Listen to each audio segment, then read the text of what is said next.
Yo, what's going on, Tan Clan? It is your boy King Tan X here, back with another video, and you guys already know the deal. We are going to be doing the next part to what if Issei was a Juggernaut. And yeah, let's just roll that intro. You guys know that the link to Discord will be in the description below. So yeah, let's get cracking. Also, subscribe to Purple Heart Neptune because they helped me with this script as well.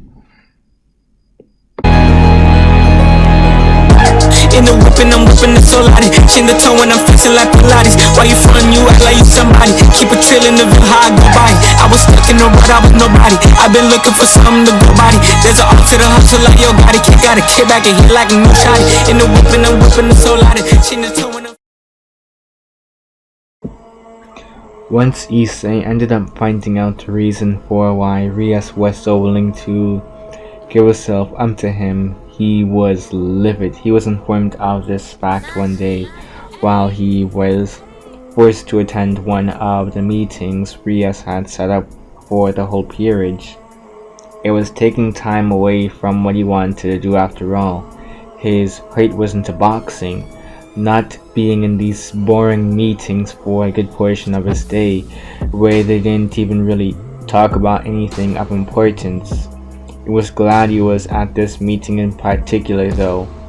A beautiful, silver-haired woman appeared from a magical circle and looked down at Rias, disappointed.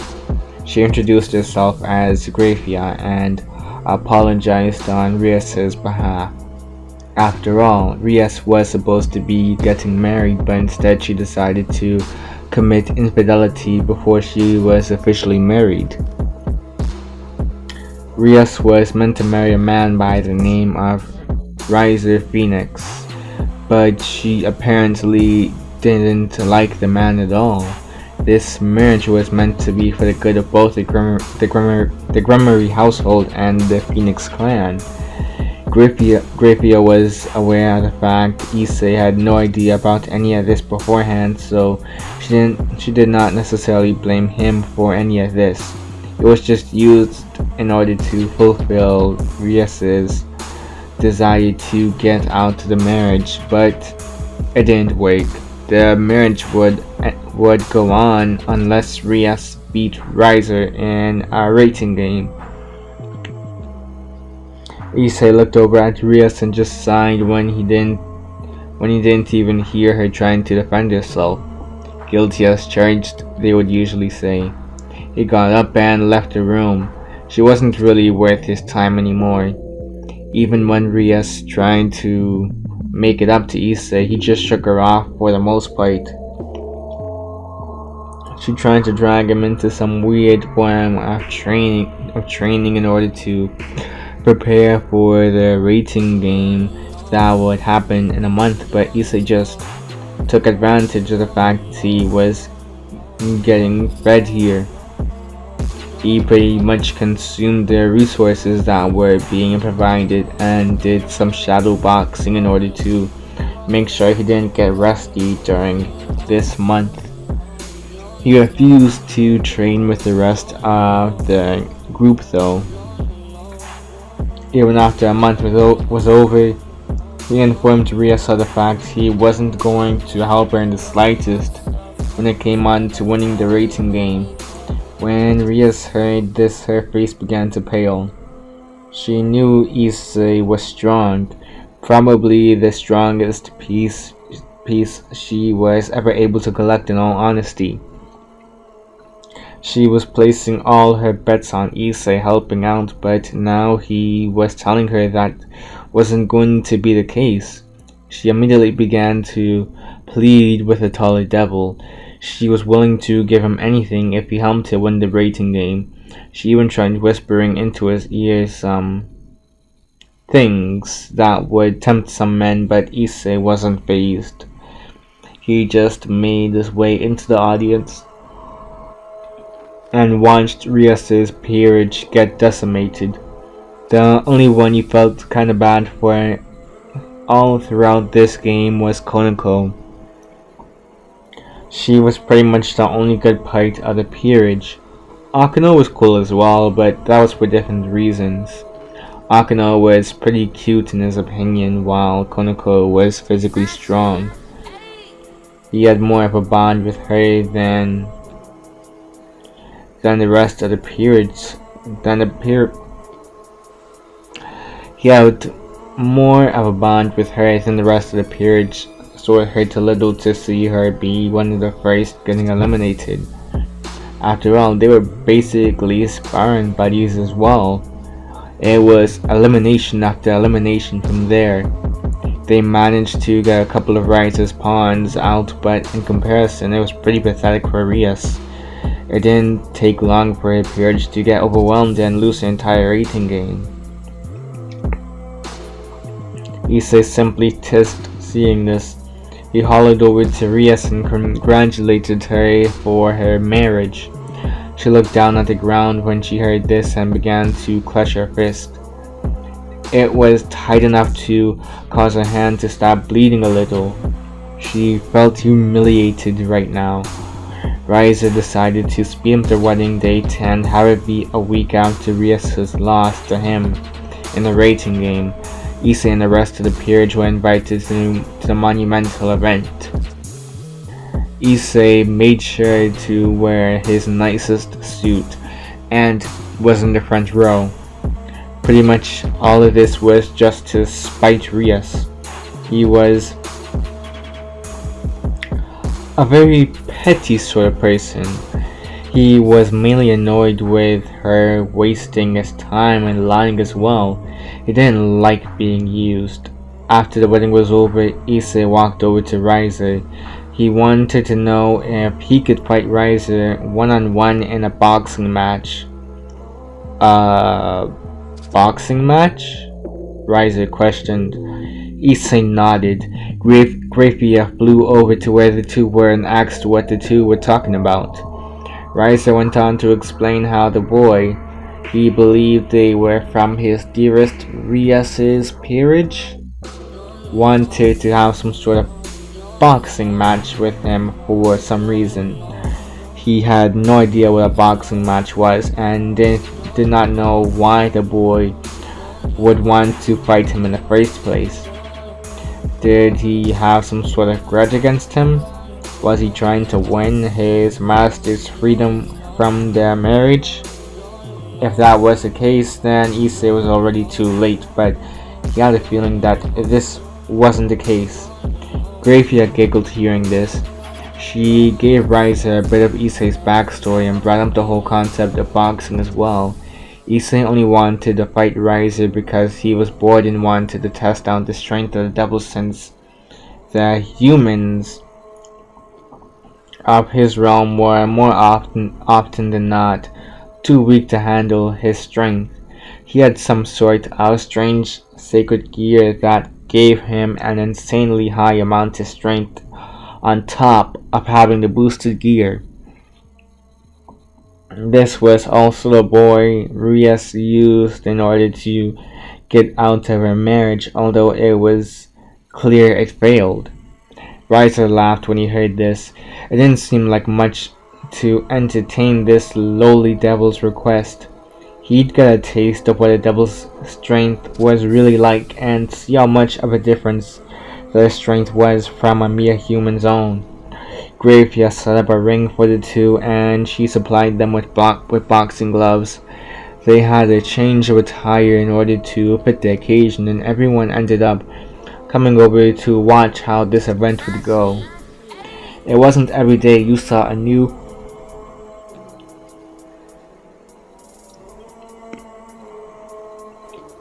devil try to fight someone from the Phoenix clan. After all,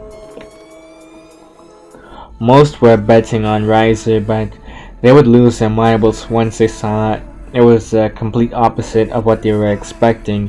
Issei was dominating the whole match. He was still holding back, but while fighting Riser, Issei ended up finding out about his regeneration abilities. That was interesting, he supposed.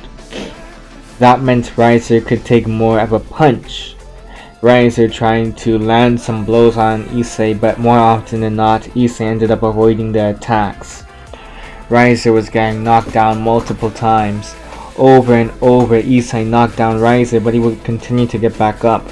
His flames were practically a reflex for him. He barely suffered any injuries for the most part, but the longer the match went on, the more Riser realized he was beginning to be worn down. He was confused.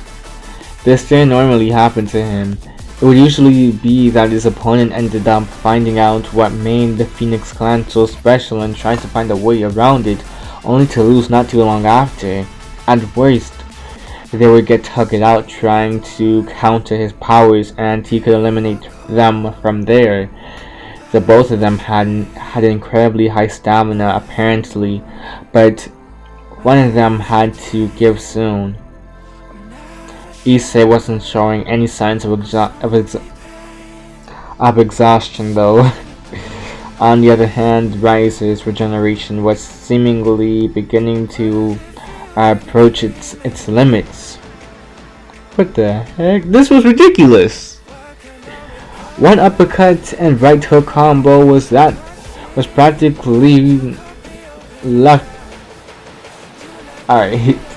One uppercut and right hook combo was what practically left Riser completely rattled. Issei was relentless all throughout this match, and to make matters worse, it seemed as if Riser's weakness was discovered. His healing flames were only as strong as his mental fortitude. Riser was facing overwhelming odds in the form of Issei, and he began to quiver in his presence. A direct punch to the face, and Riser was sent once more to the ground. He didn't get up this time though. Medics went over to check on him, since his flames weren't healing him either, but they confirmed that he was still alive, just unconscious. The fight went to Issei. Rias was excited for a moment, believing that this was her escape from the marriage, but Gravia ended up extinguishing that little glimmer of hope. She explained that the fight between the two devils had absolutely no connection to her hand. Rias pouted hearing this. She really had to deal with this bastard now. How wonderful. She begged her brother to find a way to get her out of this marriage between Risers, so long as it didn't involve having to fight him in another rating game, since the chances of Issei cooperating were low. He refused to listen to her the last time, so why would he listen to her the next time? In her opinion, it was partly Issei's fault in the first place, since he seemed to prioritize boxing over fighting for his own king. What kind of pawn was he? Serzex listened to his sister and asked whether she even wanted to have Issei on her peerage in the first place. Ria sighed. She had to be honest here. If she knew how much of a burden Issei was going to be, she would have never tried to recruit him into her peerage. There were probably more people out there who, although not necessarily as strong, could have been better subordinates for her, since they would most likely listen. Issei was cocky, and he had the strength to back up that confidence. Serzex heard this and began to think about another person who had an obsession with something that could be seen as unproductive by others, their own sort of hobby which they like to do. He figured it would be a good idea to have Issei meet them.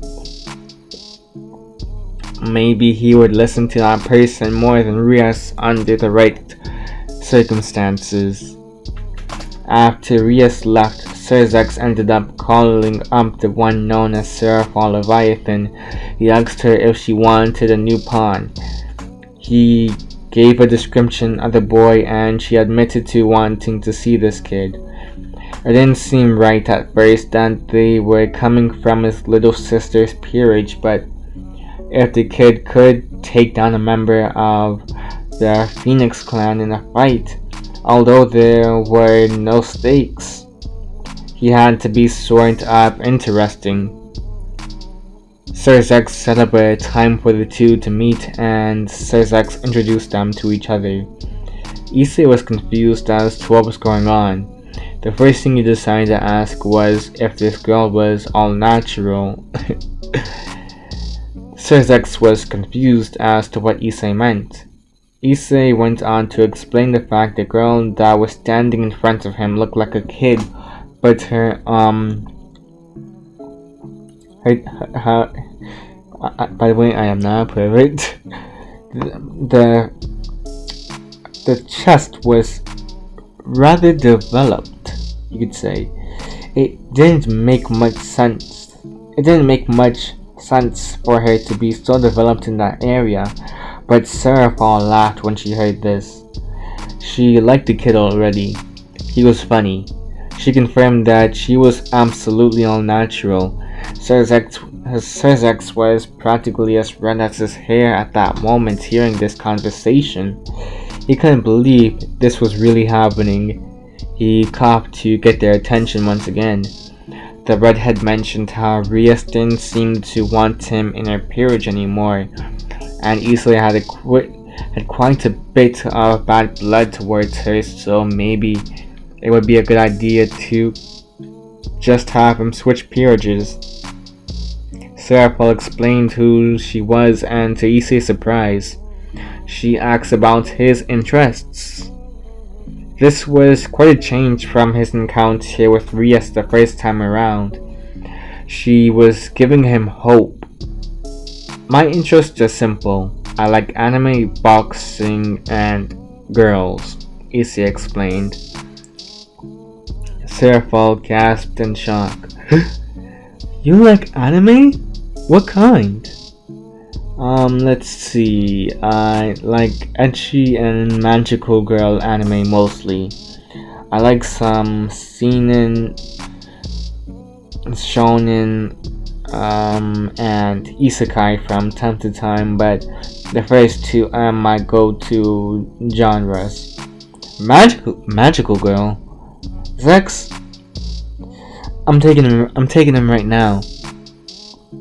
The older male simply laughed, hearing how she was willing to add Issei to her peerage over such a trivial thing. It wasn't his problem anymore. No more complaints from Rias, hopefully, and Seraphon seemingly got a new friend.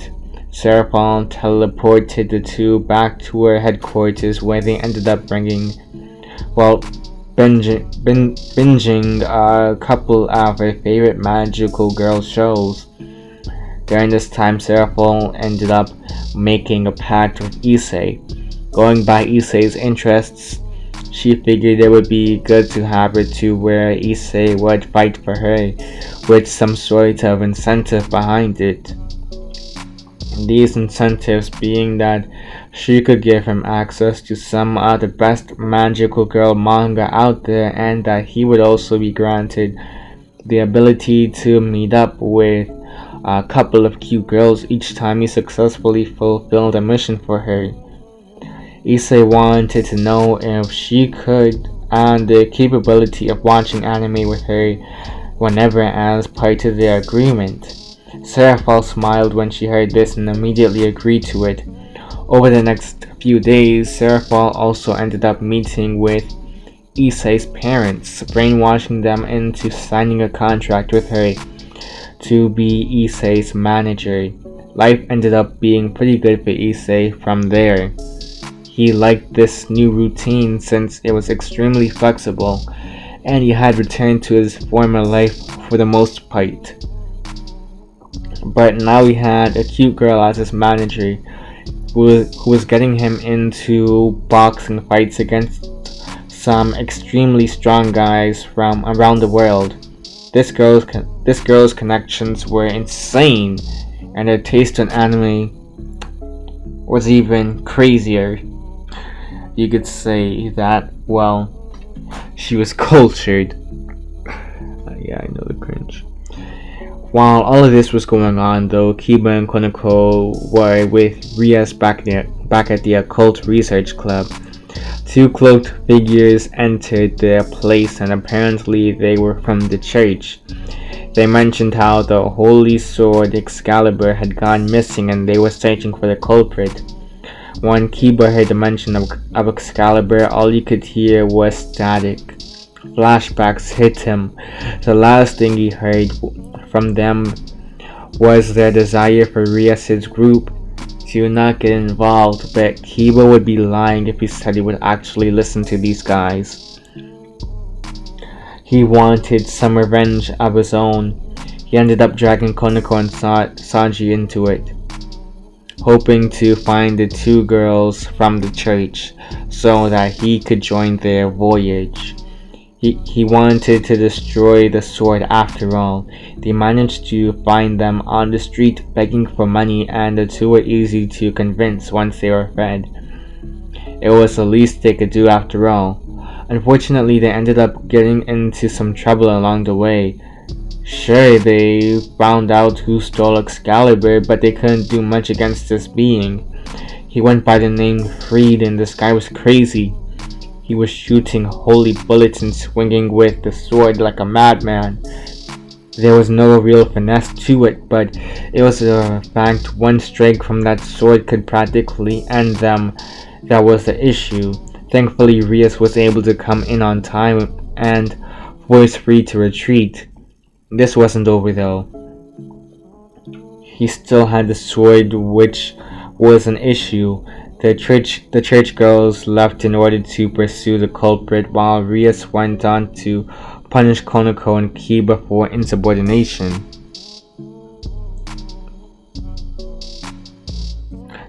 Due to her marriage with Riser and the stress it gave her, she ended up releasing her frustrations on the two more than she would have in any other situation. 2,000 beatings were given to Kiba and 5 to Konako. Kiba ended up looking like a mess afterward. He was sent back to his living quarters, where he ended up getting healed by the Gremory household's bishop and healer, Asia Argento. She was saved by Kiba from the fallen angels, and although her sacred gear was taken from her, it wasn't for too long. They were able to bring a sacred gear back to her and revive her via Rias's evil pieces. She was in the middle of cleaning Kiba up when he began to go over his frustrations with his leader. He understood that she meant well in the long run, but she had to understand that this was something he pretty much had to do. He explained to Asia his whole ordeal with Excalibur and these church officials. Excalibur made his life a living hell.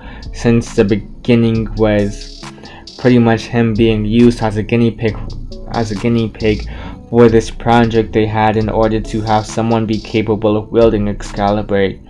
Many died from the project though.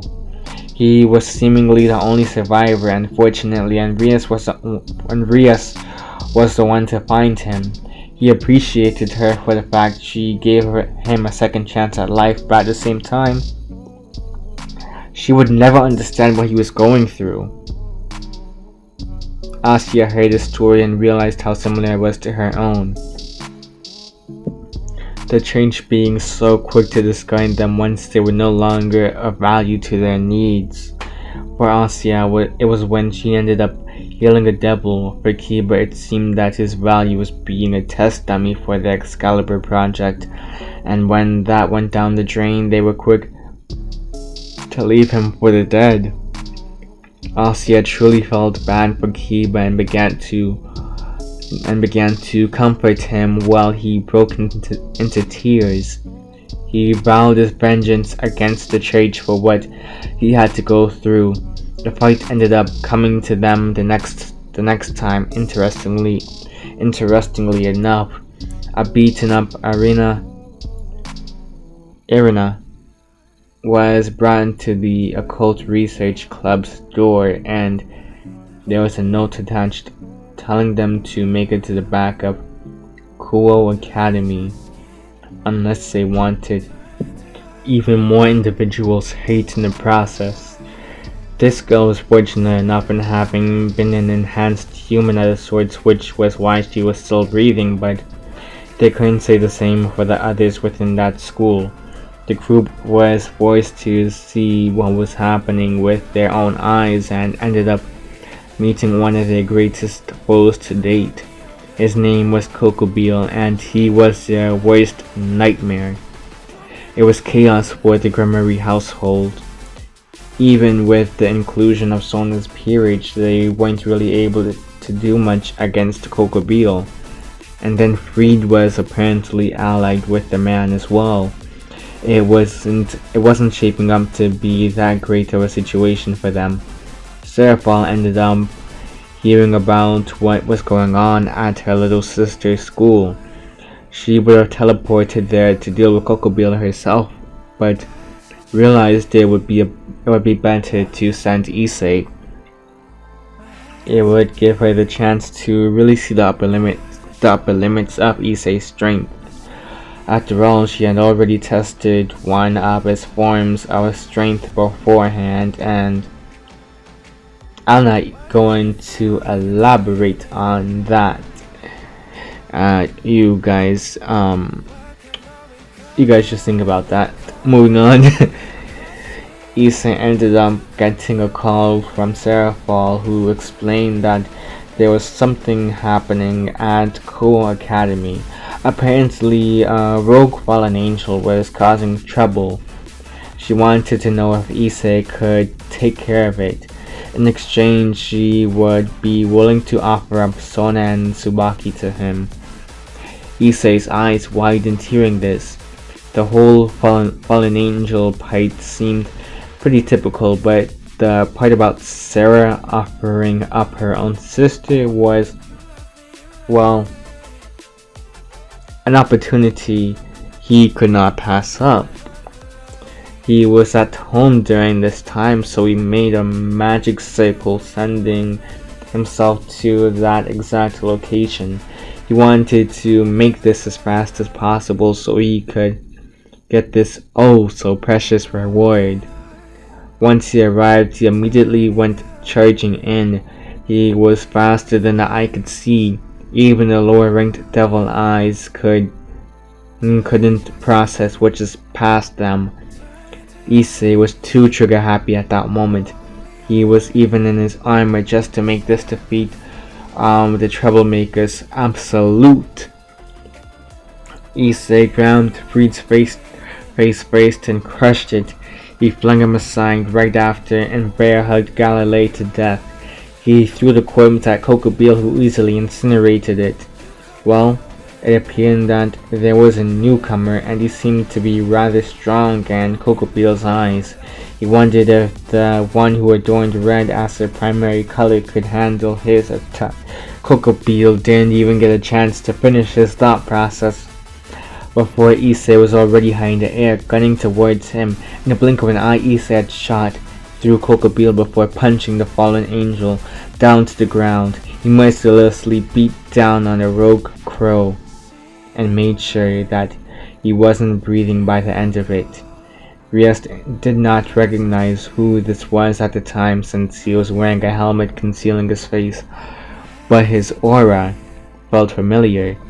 She was just glad to be out of that situation, in all honesty. Issei returned home and acted like nothing happened for the most part. He called Sarah and told her that he finished the job and in record time too. She was impressed. This kid was really strong. She told him to just give her a little time to set up the procedures for his reward, and by the next day, Sona and Tsubaki were brought to Seraphal's place of operations. Issei waved at the girl. Sona was confused. What was going on? Seraphal explained the purpose for them being here, and Sona was angry. She wanted to argue with her sister for selling her out, but Sarah pointed out that she would have preferred to sell her little sister out and still have one than not doing so and having to bury an empty casket. Sona was shut up from there. As Sarah left the room, she let Issei know one thing, and that was that full-blooded devils had a hard time with reproduction. For reference, Rias was 18 while her brother was over a century older than her. It was a wrap from there. Issei pretty much claimed the two from there, and he moved on to going back to boxing. Sarah was really beginning to make a profit off of Issei's fights now, since they were getting closer and closer to pro level. By the time he was 18, he'd officially be allowed to enter pro boxing and start bringing in the big bucks. Issei didn't really care about the money all that much though. All he was really concerned about was fighting, anime, and pleasure. He was forced to go to some boring meeting one day though after the fight with Kokobeel, if one could really call it that. Issei ended up accompanying Seraphon as her bodyguard of the sorts. It was apparently a meeting between the faction leaders, and they wanted to meet the one who also easily took down Kokobeel. Rias was shocked to find that it was Issei and that he was under Seraphon's rule now. He was somehow docile towards Seraphon, but not her? How? It didn't make sense in her eyes. What made her blood boil even more was when she found out that Issei was also the Red Dragon Emperor.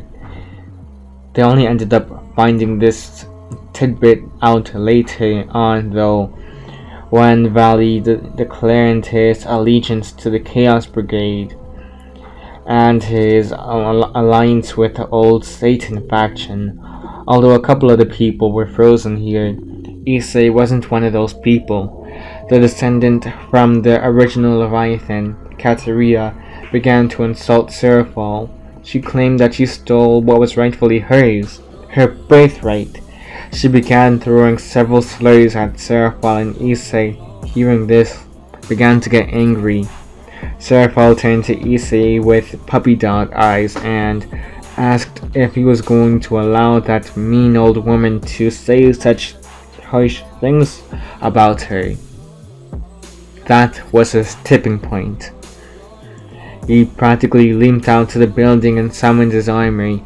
He even added his sacred gear into the mix and transformed into his scale mail armor, something he unlocked during his time with Seraphon, surprising everyone except for her, obviously.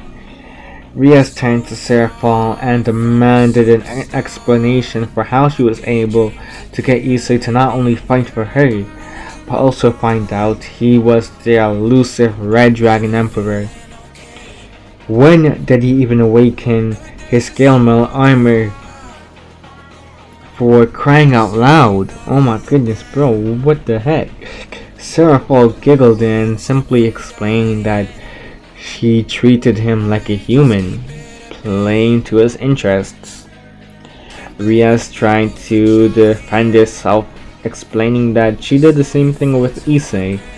Seraphon corrected her by saying that Rias really just used Issei to get what she wanted, even when it seemed like it would benefit him. From their first encounter, it was pretty much demands, which made him far less inclined to listen to Rias. Sarah turned around and pouted. She missed another fight from Issei.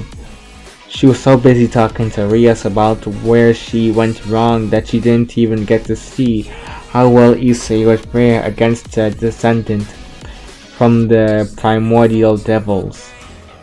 Issei dragged Kateria's unconscious body over to Seraphon and asked her a question though. On a closer examination, Issei realized that this girl was honestly pretty cute. He wanted her. Seraphon thought about it for a moment. She believed they could make it work, but they would need to set up a couple of conditions for this specific individual, considering how dangerous of a being she was.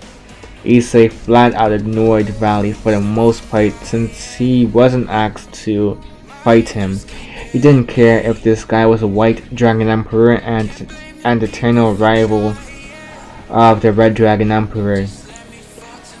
As far as he was concerned, if Valley wasn't doing anything that disturbed him or his king, then they had no business whatsoever. They dragged Kateria back to the underworld, where they made sure to seal her magical abilities and render her pretty much useless in combat. She was reduced to the strength of a normal human being. Her prison was with Issei.